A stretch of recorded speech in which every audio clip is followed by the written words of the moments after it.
For today's Jun's the Great Pachamyamyam, magluluto ako ng chicken, broccoli, and cauliflower stir fry. At ito ang mga ingredients: cauliflower and broccoli, bell pepper, oyster sauce, bawang, sibuyas, chicken cubes, asin at betsin, mantika, soy sauce, tubig pansabaw, and chicken breast. Okay guys, pachamyamyam time na.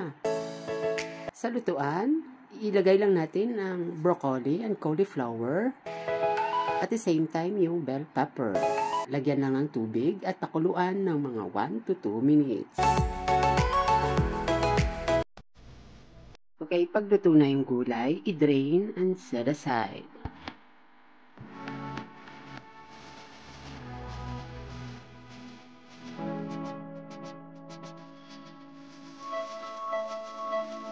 Siyempre, huwag natin itapon ang tubig dahil gamitin natin itong pansabaw.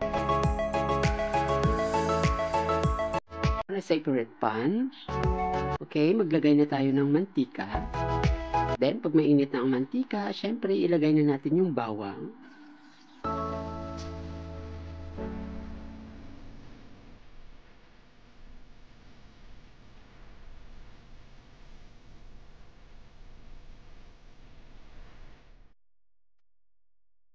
Pag brownish na ang bawang, pwede na natin ilagay ang sibuyas.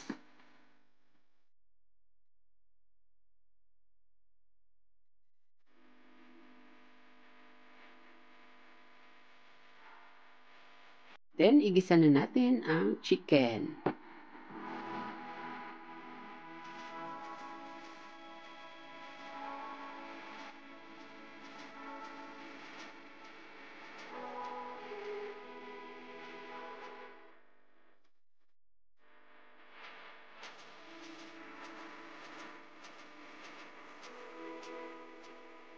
Baliktarin lang natin para even ang pagkaluto ng ating manok.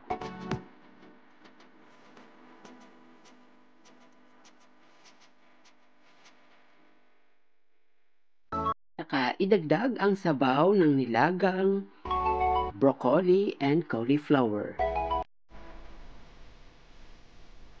At ang pampalasang chicken broth cubes.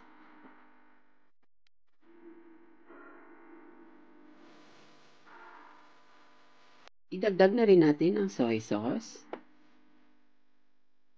Ganun na rin ang oyster sauce.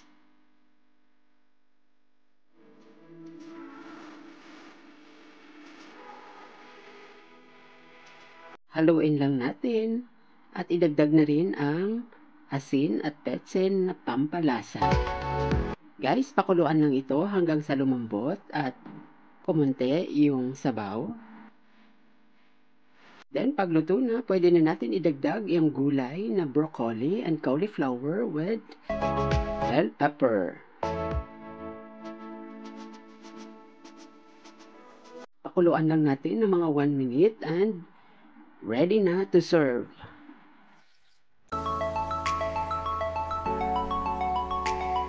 Okay guys, ito na yung ating chicken, broccoli, and cauliflower stir fry. Tikman nga natin. Sarap!